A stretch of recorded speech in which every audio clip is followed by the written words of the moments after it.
Donc, on est maintenant rendu à la deuxième portion du forum et tout juste avant de vous présenter nos invités d'honneur et notre présentatrice, animatrice pour la deuxième portion, je tiens simplement à mentionner que par la suite des deux prochaines entrevues, il y aura un cocktail dînatoire où bouchées et cocktails seront servis. Donc, vous pourrez, évidemment, vous êtes les bienvenus à rester avec nous pour continuer vos discussions.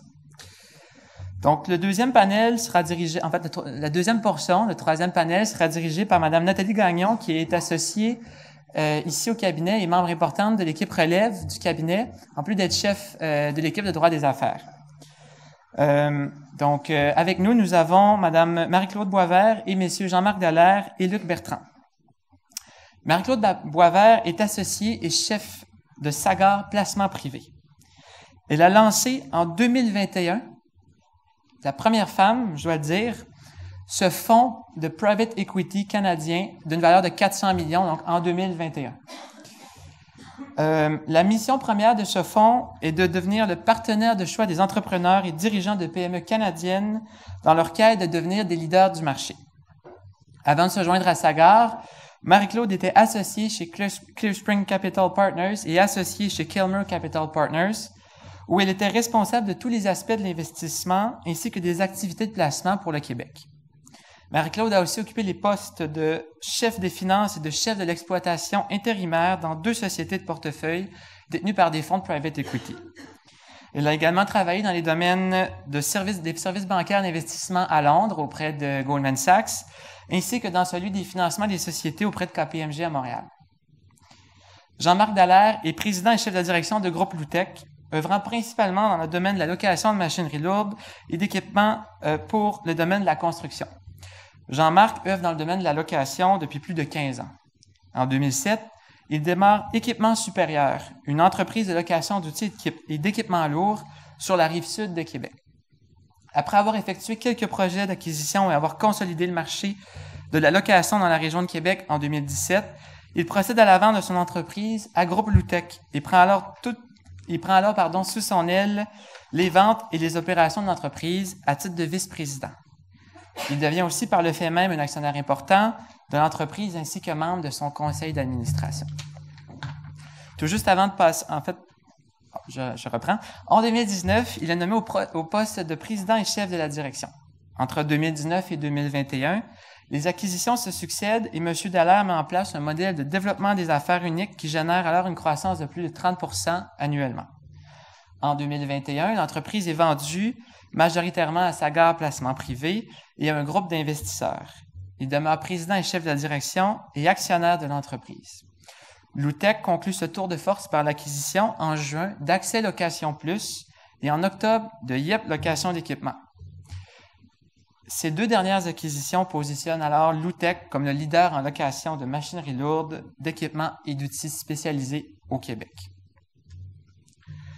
Luc Bertrand est vice-président développement, stratégie et marketing de Groupe Loutec. Président d'Accès Location depuis 2018, vous l'aurez deviné, Luc Bertrand est un employeur certifié bon boss qui se démarque par sa personnalité, son désir de s'impliquer dans la communauté et d'être près de ses employés.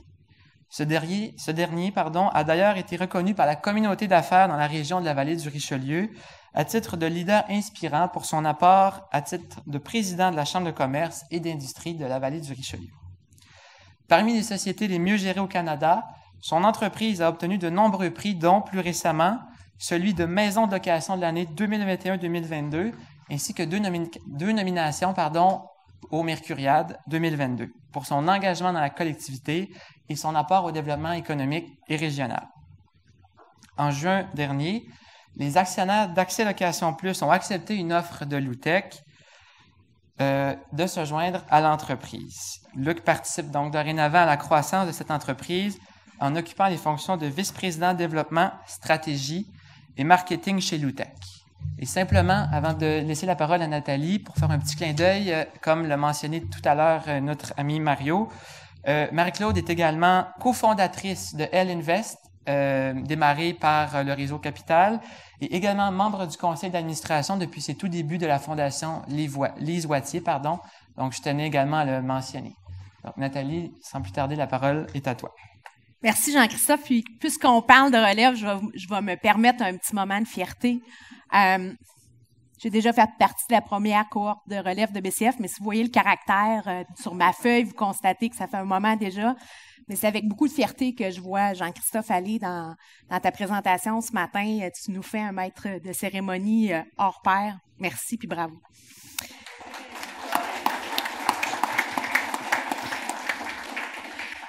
Bonjour à vous trois. Quel plaisir de vous retrouver particulièrement ici ce matin. Je pense que vous vous sentez pas trop perdu dans cette salle-ci. C'est ici qu'on a procédé à la clôture et à la célébration en juin 2022 de l'acquisition par Groupe Loutec d'Accès Location.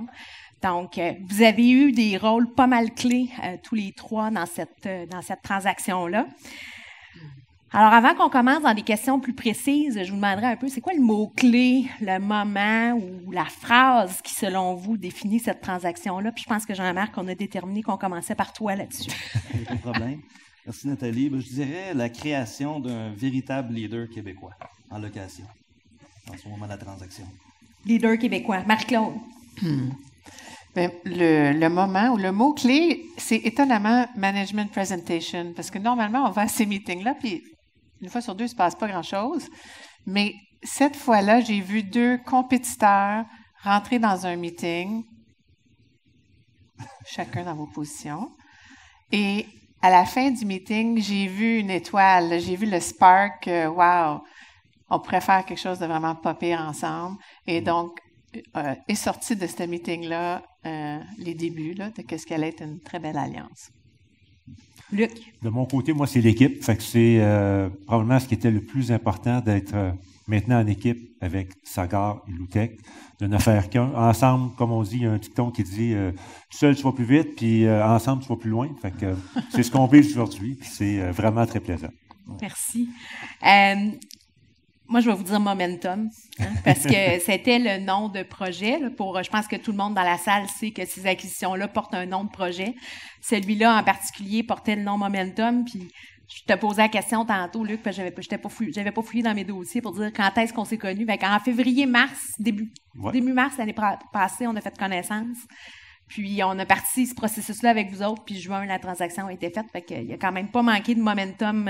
Le choix du nom de projet avait été pas mal bien choisi. Je ne sais pas qui l'avait choisi, mais ça devait être toi avec Price. Ouais, c'est ça. Vous allez comprendre, Luc, tout au long de l'entrevue. Gardez ça en tête que c'est lui qui a choisi le nom. Marc-Claude, je vais me tourner vers toi d'abord parce qu'en quelque sorte, tu as été la bougie d'allumage de toute cette belle alliance-là. Donc, en septembre 2021, avec partenaire Walter Capital, avec Investissement Québec, avec BDC, je ne sais pas s'il y a des représentants dans la salle, je n'ai pas vu tout le monde ce matin, vous avez dirigé l'acquisition de Groupe Loutec. C'était la première acquisition, premier investissement qui était fait par Sagard.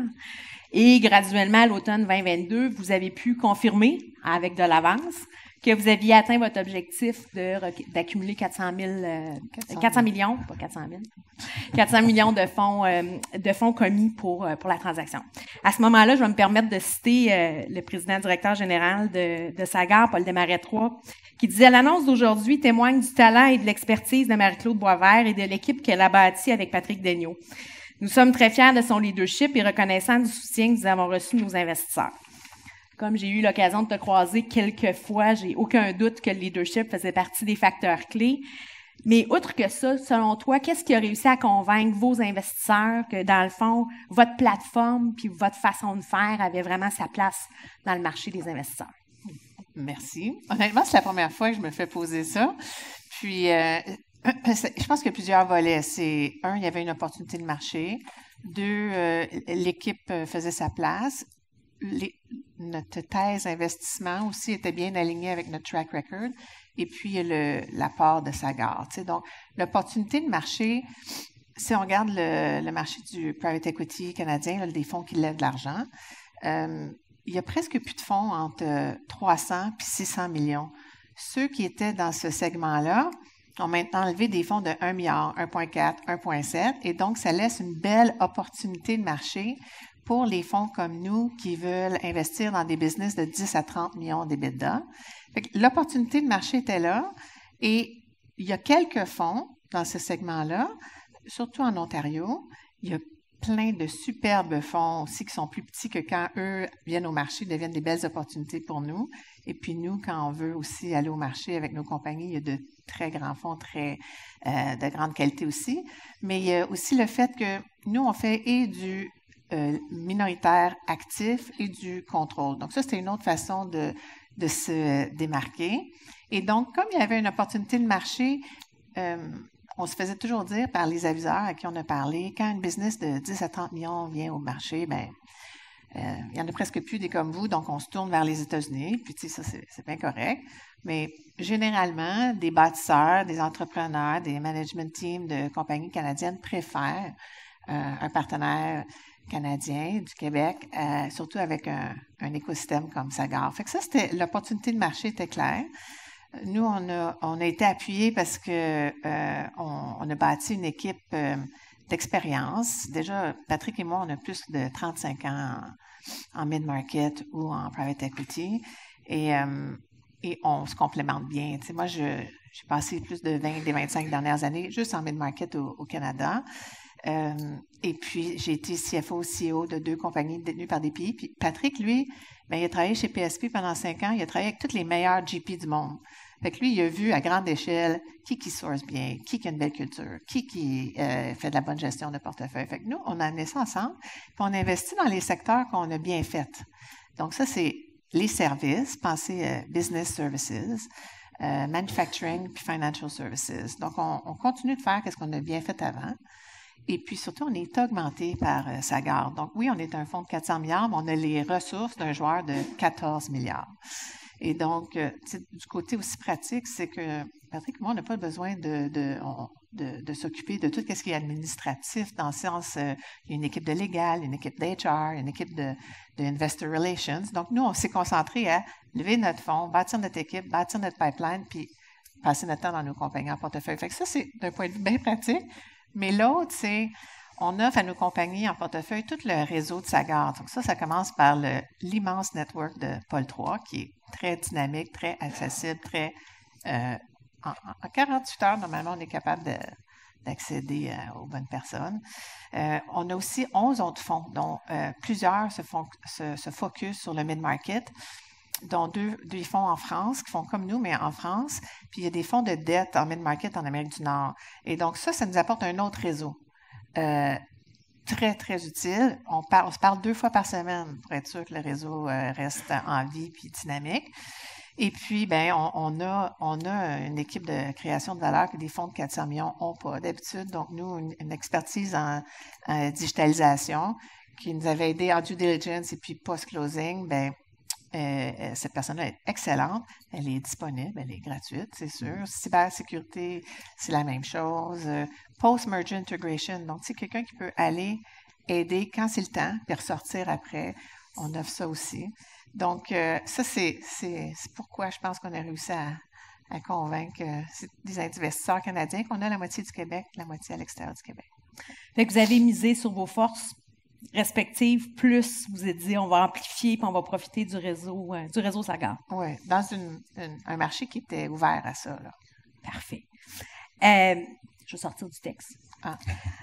Comment, parce que tu le mentionnes, puis on a plusieurs de nos clients qui ont fait face à débuter une réflexion de vente, puis se retrouver avec le défi de dire ma vente, ça veut dire sortir mon entreprise de la propriété québécoise. Donc, sens-tu que ça a un impact important quand vous venez pour faire des propositions dans les transactions, puis que ça peut être un petit côté qui fait la différence entre être choisi ou non? Bien, je pense que tu vas pouvoir confirmer ça, mais même, on vient d'investir dans Courchesne de la Rose. C'est une entreprise familiale de 105 ans. C'est certain que ça nous a supporté, aidé.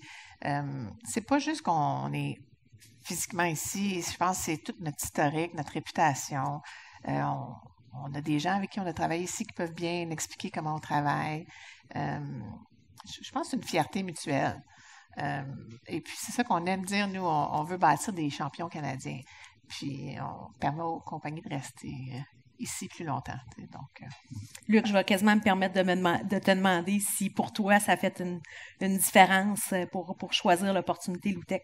Ouais, moi, c'est important de rester québécois. C'était une priorité absolue. Le Fonds de solidarité de la FTQ était partenaire avec nous.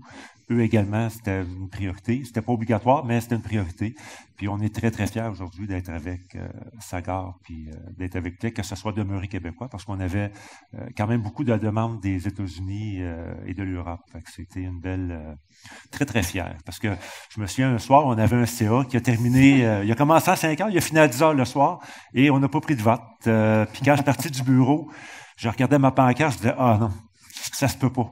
Ça se peut pas que demain matin, ça change, que ce soit une pancarte verte qui pousse là, puis j'étais défaite. Fait qu'en m'en allant, j'ai parlé avec Martin Houle et Éric Lemay là, de PwC, qui étaient nos aviseurs. Et écoute, le lendemain matin, à 5 heures, j'ai appelé mes associés.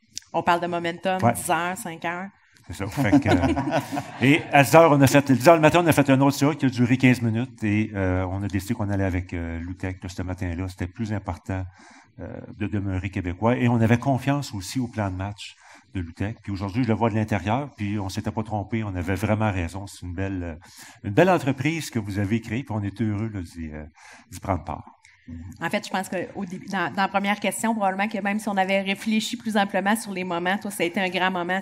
Je me souviens très bien de ce matin-là où tu t'es dit, c'est sûr que c'est là qu'il faut aller, puis tu as convaincu tout le monde t'a suivi, puis là, on est parti dans le processus qui nous a mené à la conclusion au mois de juin. C'était un bon timing. On s'en souvient. Oui, On attendait l'appel. vous deviez être content qu'il était matinal, vous n'avez pas attendu l'appel jusqu'à 3 heures l'après-midi. Marc-Claude, pour les entrepreneurs dans la salle là, qui voudraient se dire, bon, OK, ma prochaine étape, c'est la croissance, ça me prend un investisseur, comment ils peuvent, c'est quoi leur plan de match, c'est quoi la façon, l'approche qu'ils peuvent avoir pour bien établir une confiance avec un joueur comme Sagard? Mais je pense que la confiance, il faut qu'elle soit mutuelle, hein, parce que c'est leur bébé souvent. Donc, on est très reconnaissant de ça. Je pense que pour nous, la première chose, là, c'est un fit de valeurs. Ça guide tellement de comportements pendant de longues années. Là. Nous, nos valeurs chez Sagard sont très importantes, puis elles ont un impact sur comment on se comporte. Jean-Marc aussi, les valeurs sont très importantes. Donc, nous, c'est la collaboration, l'innovation, la rigueur, l'authenticité. Et puis, l'entrepreneurship. Mais ça, que ça veut dire, là, c'est que si tu n'es pas une personne qui veut un vrai partner, ben nous, on cherche la collaboration, mais en même temps, on cherche la rigueur, on cherche l'authenticité. Et donc, si on voit qu'il n'y a pas un bon fit, ben je pense que les deux parties le voient immédiatement. On rajoute, nous, à ça, de l'ambition, mais avec l'humilité. Sinon, on n'a pas le DNA pour fitter avec ça des deux bords. Et puis, une passion pour les PME. Ça, généralement, il y a ça dans... Fait que je vous dirais, il faut avoir un alignement de valeurs. Puis je trouve que ça se détermine assez tôt. Et ensuite, les fonds comme nous, on a des critères d'investissement. C'est important puis, je vous dis, le secret d'un fonds qui ont déjà levé leur capital, Pierre parlait on a de la pression pour déployer, mais il faut avoir une discipline de respecter nos critères. Donc, soyez bien, si vous êtes un entrepreneur, soyez bien au courant des critères d'investissement puis qu'il y a un bon fit. T'sais, nous, c'est siège social au Canada, 10 à 30 millions d'EBITDA, 3 secteurs, on fait du actif, puis on veut toujours, ça c'est la petite boîte, là, comment tu peux fitter, mais on cherche à bâtir des leaders de marché avec une équipe de management qui est forte. Et donc, la thèse d'investissement, elle doit matcher. Des fois, ça ne matche pas, c'est pas grave, on passe à autre chose. Mais on veut toujours bâtir numéro 1, numéro 2 dans un marché bien défini. Donc, ça prend du risque, il y a de la croissance, il faut avoir une vision alignée là-dessus. Et puis, la deuxième, c'est que mais pour nous, on cherche à changer la trajectoire de croissance de cette business-là en amenant notre réseau, notre expertise. Et donc, on veut être un investisseur actif, donc il faut qu'on amène quelque chose à la table, n'importe quelque chose à la table. Et donc, il faut que le partenaire recherche ça. Il y en a beaucoup d'investisseurs qui sont moins actifs que nous, puis c'est correct, mais il faut être au courant. Est-ce que le type d'intervention va fitter des deux côtés? Le troisième, pour nous, c'est l'alignement. Puis ça, pour nous, c'est avant la clôture, on partage notre thèse d'investissement, on partage tout le due diligence, puis on échange dessus. On ne signe pas en bas de chaque page, mais c'est comme si, c'est une entente qu'on définit le succès de la même façon. Puis l'alignement aussi, ça veut dire qu'on va gagner ensemble, On veut pas perdre, mais si on perd, on va perdre ensemble. On fait pas de structure compliquée, là, qu'au bout de la ligne, tu te demandes comment c'est qu'il a fait tant d'argent que lui, puis pas moi. Ça n'existe pas chez nous. Chaque membre de notre équipe met de l'argent dans l'investissement, aux mêmes termes et conditions. On ouvre le capital à l'équipe de direction. Souvent, c'est comme concentré entre une ou deux personnes. Les bonnes personnes qui veulent être alignées puis qui mettent... On est ouvert à ça. Maintenant, il y en a pas mal. Là, je me souviens plus. 15, c'est pas mal. Oui. Et puis, donc ça, c'est fondamental. Puis on a parlé aussi ESG. On a parlé de ça peut-être. Pour nous, c'est important d'avoir une amélioration de l'empreinte ESG. On n'est pas des investisseurs d'impact, mais on ne pourrait pas être investisseur avec quelqu'un qui a un point de vue totalement opposé à ça. Puis, tu sais, nos engagements ne sont pas... mais c'est le gros bon sens. Fait que quand vous cherchez quelqu'un, vous pouvez chercher l'inverse de les mêmes critères, mais de votre point de vue. Je pense ça t'arrive souvent que les gens cognent à la porte, puis dans le fond, ils n'ont pas pris le temps de voir qui vous êtes, parce que quand tu dis prenez le temps de comprendre qui on est comme investisseur, c'est parce que nous, on prend le temps. C'est ça, tu as souvent des prises de contact que les gens n'ont pas pris le temps eux-mêmes de se préparer pour savoir ce qu'ils veulent chez un investisseur. Oui, bien, je pense que ça fait partie d'une démarche d'éducation, puis ça vaut la peine de parler avec plein de gens, parce qu'on n'est pas tous pareils, on ne recherche pas toute la même chose, mais il y a toujours un fit qui finit par apparaître. Ouais. Je suis vraiment pas étonnée de vous avoir, vous trois, en tout cas avec l'idée que vous voulez bâtir un numéro 1. Je pense que c'est une tendance chez vous trois qui semble plutôt forte. Alors, je suis pas vraiment étonnée que ça soit vous autres, que ça soit ça qui vous ait réunis tous les trois. Jean-Marc, quand au moment de l'investissement de Sagard, tu étais président de l'OUTEC depuis 2 ans. Donc, je présume les deux premières années, tu t'es cassé la tête puis tu as réfléchi sur le plan de match. Puis je pense que l'idée du numéro 1 était pas trop loin parce que au moment de l'acquisition, je te cite, tu as dit « Notre plan d'affaires d'ici quelques années vise à devenir la plus grosse entreprise de propriété canadienne dans le marché de la location de machinerie et d'équipements de chantier, avec un réseau d'établissements s'étendant du Québec jusqu'en Colombie-Britannique. » C'est quand même une super belle aspiration. Qu'est-ce qui t'a guidé avec ton équipe à souhaiter que ça définisse le futur de l'OUTEC? C'est quoi les autres avenues auxquelles tu as réfléchi avant de te brancher sur celle-là? C'est sûr que c'était un objectif très ambitieux. Quand j'ai été mis en poste en 2019, l'OUTEC était en transformation de modèle franchise, de modèle davantage corporatif. On n'avait pas de mission, on n'avait pas de valeur. Oui, on avait une mission, mais c'était 3 paragraphes. Il n'y a personne qui la connaissait chez l'OUTEC. On avait 8 valeurs. Alors, on s'est retiré en lac à l'épaule avec le comité de direction. On a commencé par ça. On a établi des valeurs. On a établi aussi la mission de l'entreprise. On a parlé aussi d'objectifs à long terme. Donc, on était en 2020 à l'époque, début 2020. Et puis, on s'est dit en 2030, c'est où qu'on veut être, l'OUTEC? On a parlé d'être leader québécois, mais on était déjà 3, 4e, puis c'était une question de 1 ou 2 acquisitions, puis on allait le devenir. C'était pas très inspirant. Puis, à travers différents ateliers, on a commencé à rêver, à s'imaginer pourquoi on pourrait pas être leader au Canada. Puis plus que ça avançait, plus qu'on se croyait nous-mêmes. Et puis, on était surpris. Et tout le monde avait un peu de frisson, tu sais. Puis c'est ça que ça sert à un objectif à long terme, un BIAG, un but hautement audacieux et grandiose. C'est d'inspirer les gens, mobiliser les gens. Et puis, on est sorti de là, puis c'était notre objectif de devenir leader canadien d'ici 2030.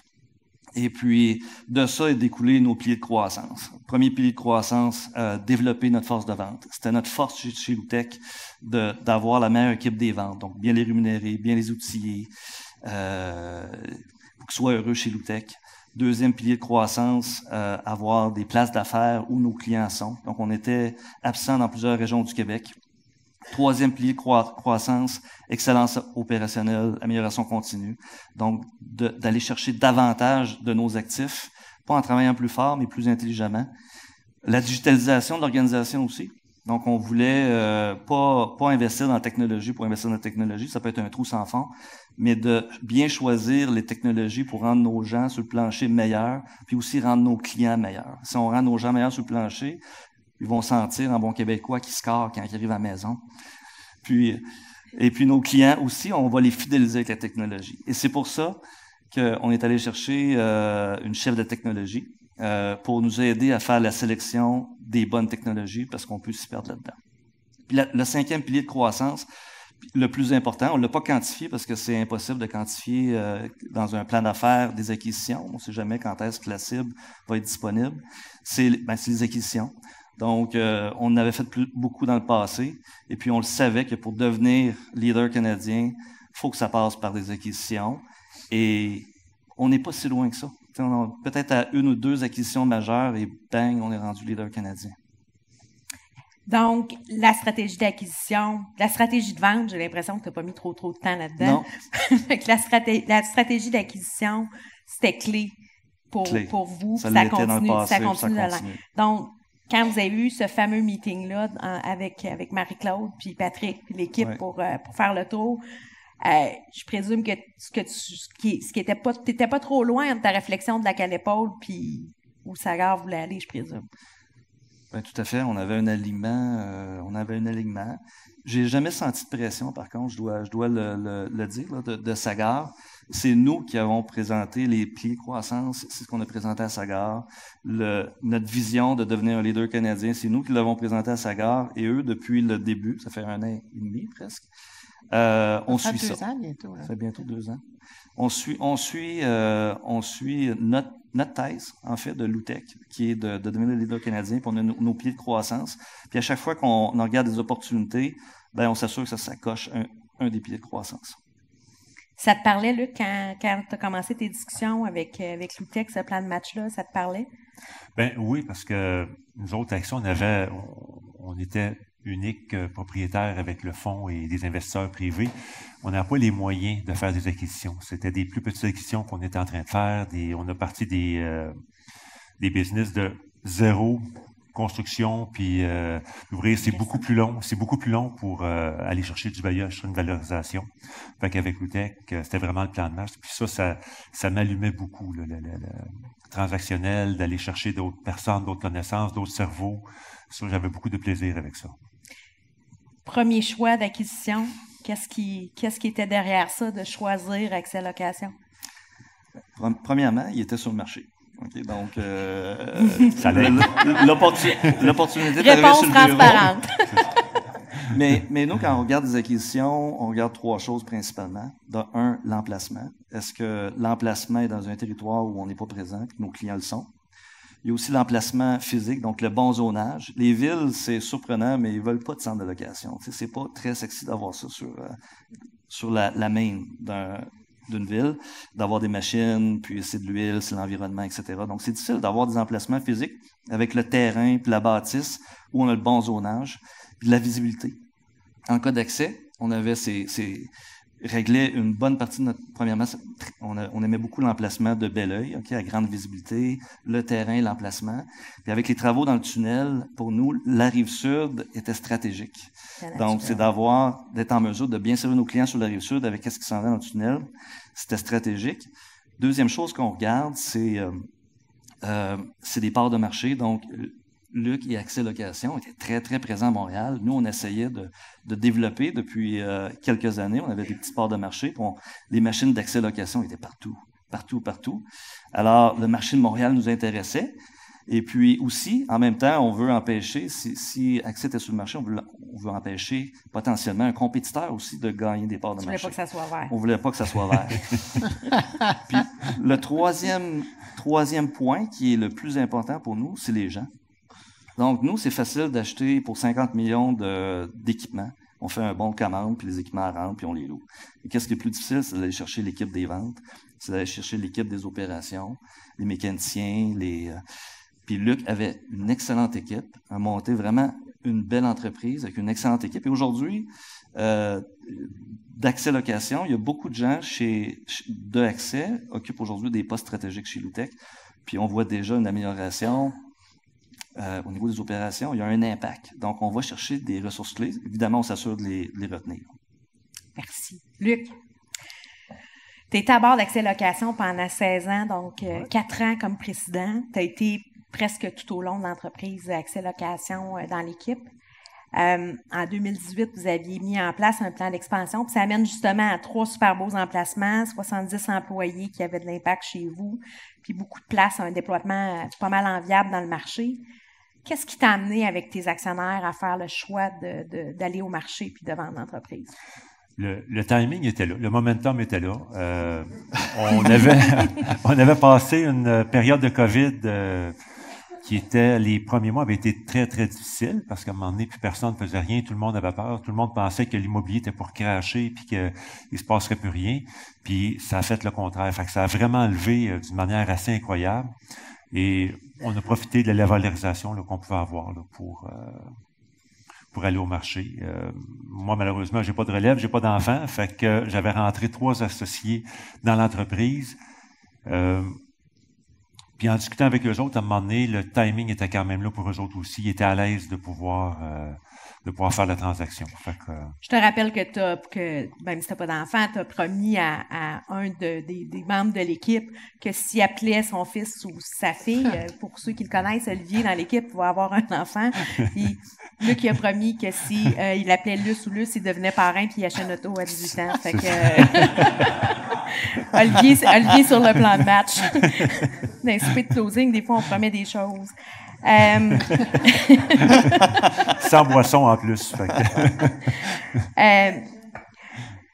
Luc, je pense qu'une des façons dont tu te définis, puis je vous confirme que c'est bien amicalement, que c'est très, très vrai dans ton cas, que tu es un dirigeant hyperactif. Ouais.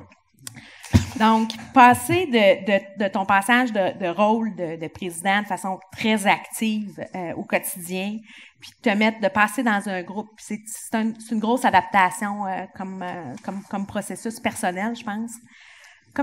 As-tu eu l'occasion de te préparer à ces changements-là, puis comment tu vois les moments forts de ce passage-là entre les deux rôles? Ben, on peut pas se préparer parce que quand on est dans une transaction, dans les 7 mois précédant la transaction, c'était 100 heures par semaine que j'avais travaillé. Fait que j'avais les 3 succursales à gérer, notre fin d'année, préparer les présentations, faire ça. Fait qu'à un moment donné, tu n'as pas le temps de te préparer. Puis on a closé ici le 16, qui était un jeudi soir. Fait que le vendredi, j'étais arrivé au bureau de bonne heure. Puis c'est comme la fin de semaine que j'ai réalisé qu'est-ce qui s'en venait. Fait que ça a été comme un choc un petit peu, en disant, bon, ben c'est plus moi qui est le dirigeant. Lundi matin, il faut que je l'annonce aux employés. Comment m'en faire ça? C'était très, très difficile. Par la suite, on a eu des meetings avec l'UTEC les premières semaines. C'était des 20 à 25 heures de Zoom par semaine. Fait que c'est comme si j'ai pas vu passer cette semaine-là. Puis à un moment donné, je disais, hey, là, ça fait, j'ai dit, ma plus belle réunion cette semaine, c'est celle qu'on a cancellée. Puis là, j'étais capable de voir mon monde. Puis fait que là, j'ai recommencé. Fait que là, on a discuté, moi puis Jean-Marc. On a fait un petit peu moins de réunions. Puis là, l'émotivité était partie. Parce que je veux pas, c'est très, très émotif. Là, c'était mes enfants, c'était ma famille. Puis aujourd'hui, je vous dirais que ça va bien, je suis content. Jean-Marc est un excellent président. Il y a un plan de match, il y a une méthode de travail que je regrette tellement de ne pas avoir eu. J'aurais vendu encore plus cher. Mais c'est vraiment une belle éthique, une belle manière de travailler que j'apprécie beaucoup. J'apprends beaucoup. Aujourd'hui, j'ai beaucoup de plaisir. Puis je vis un stress différent. Dans le temps, je travaillais des heures, un petit peu trop d'heures. Aujourd'hui, Jean-Marc m'oblige à prendre des vacances. Fait que je suis pas encore capable, mais je prends des vendredis. Ils sont pas payables. C'est ça. Fait que j'apprends à vivre d'une manière différente avec un stress qui est différent. Parce que je veux pas quand tu es le dirigeant, quand ça va bien, tu es un héros, puis quand ça va moins bien, ben t'es moins apprécié. Fait qu'on était chanceux. On a eu des très, très belles années. Puis aujourd'hui, j'aime ça. J'ai beaucoup de plaisir avec ce que je fais. C'est un défi qui est vraiment différent. Avant, je sais faire. À cette heure, je fais. Fait que c'est un défi qui est différent, mais je l'apprécie beaucoup. Jean-Christophe, je vais être pas mal en temps expiré. Bien, j'aurais une mini... En fait, je me permets, Luc, puis je l'ai pas mis dans le texte, mais on a eu des discussions, puis je trouve ça intéressant de... Si tu veux nous parler de ta perspective d'investissement après, parce que je trouve que tu as été dans la sagesse post-transaction personnelle de prendre du recul, puis je pense que ça peut être un apprentissage intéressant si ça te dérange pas de partager. Tu parles du roulement... Non, de prendre un moment avant de te lancer dans les dépenses. Ah, mon Dieu Seigneur, c'était... Parce que il y a beaucoup d'entrepreneurs... Tu sais, c'est un moment important dans la vie de créer un patrimoine peut-être plus important. Puis tu as pris le temps de prendre du recul avant Écoute, ce qui est spécial, c'est qu'on tombe du jour au lendemain avec quand même une somme d'argent assez importante. Et je me suis rendu compte, quand j'avais l'argent dans mes poches, dans les comptes de banque, que je manquais de rien. Fait que ça m'a pris à peu près 7 mois avant de dépenser de l'argent, puis même que ça devenait un stress pour moi de me dire, Colin, j'ai travaillé tellement fort, il faut que je dépense, puis j'étais pas capable de dépenser. Je trouvais rien, puis j'avais tout... j'avais une belle vie sans le réaliser. Tu sais, des fois, on pense que c'est l'argent qui va nous amener plus loin, puis aucunement. Tu sais, j'ai une conjointe qui était en santé, qui m'aime, que j'aime, fait qu'on a beaucoup de plaisir. Fait que c'était vraiment un facteur de stress, là, important. Je regardais l'argent qui montait dans le compte de banque, je dis, calique, faut que je le dépense un jour, faut pas que j'attende à 80 ans pour le dépenser. Puis... Mais en même temps, moi, de ton angle, je trouve que de mon angle, quand tu as raconté ça, je trouvais que tu avais pris un beau moment de recul puis beaucoup de sagesse, plutôt que de juste paniquer puis de te dire je vais mettre n'importe quoi sous la main. Je sais pas si tu te souviens, mais tu avais pris le temps de donc dans une position de vendeur et acheter à l'acheteur. C'est la première fois de ma vie, je fais ça depuis 2008. On a reçu chacun cadeau. La part de Luc, vraiment quelque chose de bien. On a vraiment été touchés. C'était vraiment... en tout cas, ça, tu as pris le temps même avant la clôture. Bien, ça, je pourrais dire, Marie-Claude, c'est un peu la relation qu'on a eue pendant la transaction. Tu sais, parce que tantôt, on le disait, veut pas, on veut vendre plus cher. Tu sais, fait qu'il y a tout le temps une question de ça. Puis il y a beaucoup de questions de respect, de collaboration pendant la vérification de diligence. C'était des périodes qui ont été longues. C'est quand même beaucoup d'ouvrages que vous nous demandez, puis avec raison d'ailleurs. Mais ça s'est tout en fait dans le respect. On avait des meetings réguliers à toutes les semaines qu'on s'obligeait à être là, savoir qu'est-ce qui se passait, tout ça. Puis il y a tout le temps une collaboration. Puis ça, c'était le fun parce que après ça, on tombait des partenaires d'affaires. Puis ça, c'était grandement apprécié. Fait que c'est un petit peu ça, mais c'est la manière d'être aussi que c'est vrai qu'il ne faut pas oublier que pendant ces négociations-là, les deux parties regardent comment ça va être après. Donc, ça peut souvent pas se rendre à la clôture à cause, tu te dis, voyons, c'est pas de bon sens. Avec ces problèmes derrière, ça va être long. Mais toi, c'était pour rester gentil.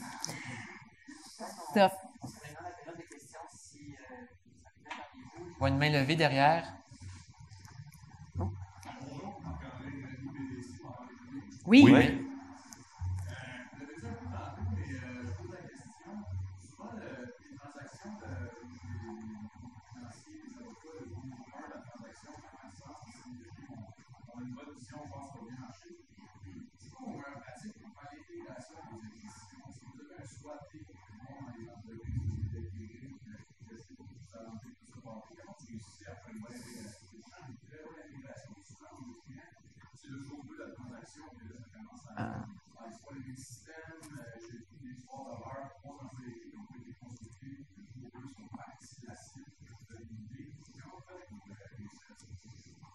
Tu peux y aller.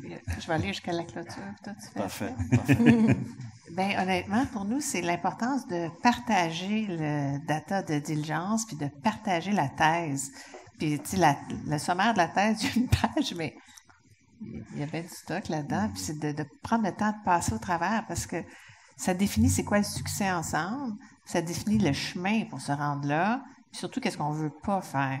Fait qu'à partir du moment que tout le monde est bien aligné sur le où, puis le pourquoi, puis le comment, puis c'est sûr, c'est une direction. Mais là, après ça, toi, tu planifies tout avant là, la clôture, qui va faire quoi. Fait que je te laisse... Oui.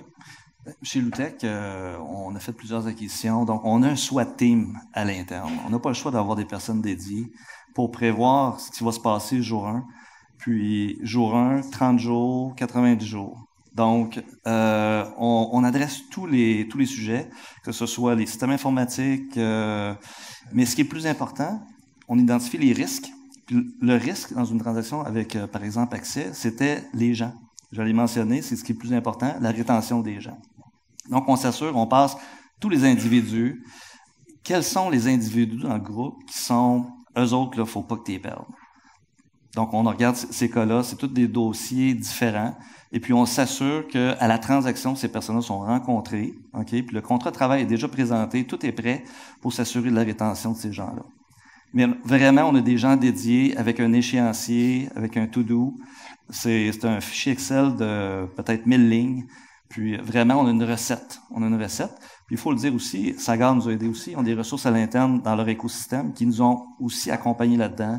Puis les best practices, ils nous ont beaucoup apporté ça. Puis on a ajusté notre modèle aussi d'intégration parce qu'on veut en faire plus.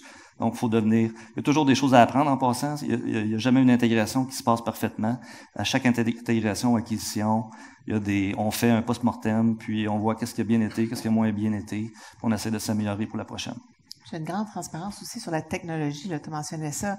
Ouais. Là, il n'était pas sur le même système, mais c'était clair. Il n'y a pas personne qui a été surpris de où tu t'en allais avec ça. C'était plein de for better, for worse. Mais puis aussi ta communication, je trouve que la communication, tu travailles fort sur l'interne et l'externe. Exact. Ça, tu ne commences pas à la dernière minute parce que ça va être raté. D'ailleurs, la transaction avait fait l'objet d'une super belle couverture de presse.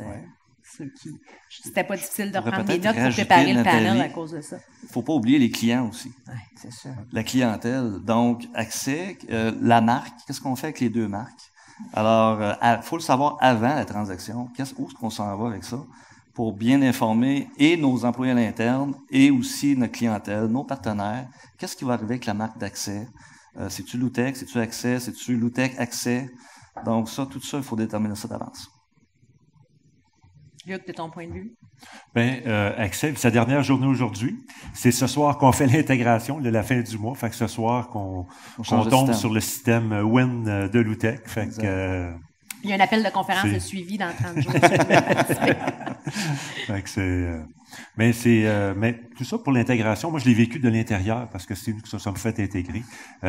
Jean-Marc était venu quelques jours après la transaction se présenter et il y avait une facilité de communication, ça a vraiment bien coulé. Et à partir de là, les gens ont comme changé un petit peu, en disant OK, c'est correct, ça va bien aller. Fait que le fait que le président et le dirigeant soit fort et que soit charismatique, ça l'a aidé aussi à la transition pour les employés. Il y avait l'équipe de direction en haut qui avait été rencontrée, qui était au courant. Il y en avait une couple aussi qui sont devenus actionnaires là, de Loutec. Fait que, mais je vous dirais que ça l'a bien été. Moi, j'ai, à part les réunions des premières semaines, que je trouvais que... moi, des réunions, quand ça dure plus que 15 minutes, ça va pas bien. Fait que... On avait besoin, comme avocat, d'avoir le sens de la synthèse quand on faisait le tour d'un document avec lui. Ouais, c'est ça. Mais ça, c'est toi qui as facilité ça, parce que tu étais engagé, tu étais d'accord. Le premier meeting, le management press, je pense que tu as déjà dit, tu sais, moi, sentez-vous pas obligé de garder ma marque. Mais ça aurait pu être un blocus grave. Non, moi, je pense. La marque la plus forte était la marque de Loutec quand même. Avec ça, on avait un beau branding, mais Loutec était beaucoup plus fort que nous.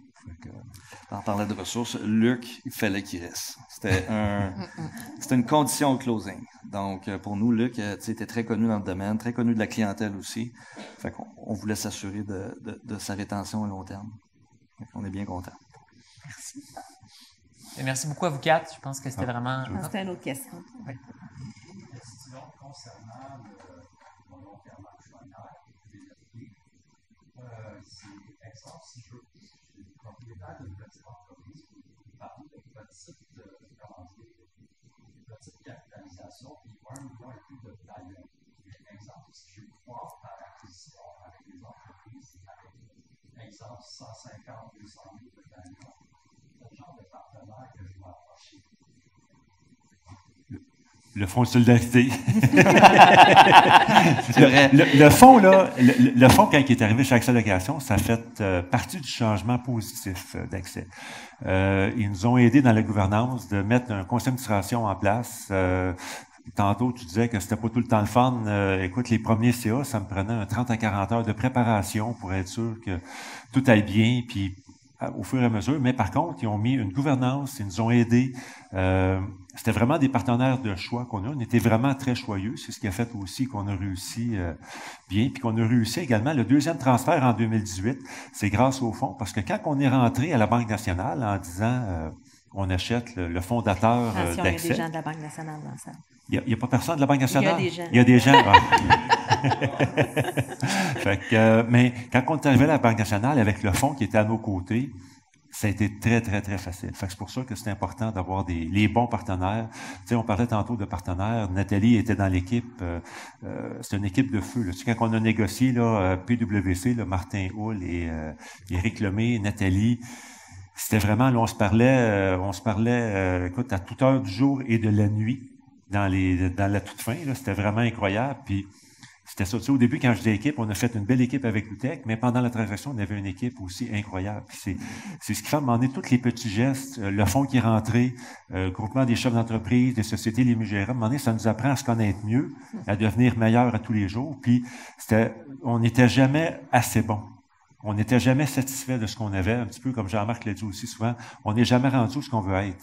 Fait que c'est ça qu'on a fait, on a tout le temps travaillé là-dessus, c'est ce qui nous a permis de grossir, mais en commençant petit, puis le fonds régionaux de solidarité avec Joanne Pilon a été d'une aide incroyable. On a eu on a été vraiment choyés dans la vie, on a eu des gens de qualité qui nous ont entourés, puis qui nous ont emmenés où ce qu'on a été. Parce que ça se fait pas tout seul, ça se fait avec les employés, tout ça, mais ça se fait avec des conseils, des avocats, des fiscalistes, des comptables. On a vraiment été chanceux. Je vois Marc aussi de Innocente qui nous a aidés. C'était vraiment c'était une belle expérience, une belle transition. Puis là, la transition, comme je disais tantôt, je la vis. Pour moi, c'est très positif. Tu sais, des fois, on peut dire, tu pars de président, tu décides de tout. Là, t'es vice-président, c'est pas grave. J'ai mon chemin, j'ai mon travail à faire, j'ai mes changements à faire dans Loutec. On est en train de regarder pour être une entreprise plus verte, plus responsable. Tu parlais de SG tantôt, mais c'est tous des défis qu'on a aujourd'hui qui sont différents, mais je m'y plais beaucoup. Merci à vous trois, ça a été un vraiment c'est important d'être bien avisé. C'est pas parce que c'est toi qui nous reçois, là. C'est vraiment, votre conseiller légal, c'est critique.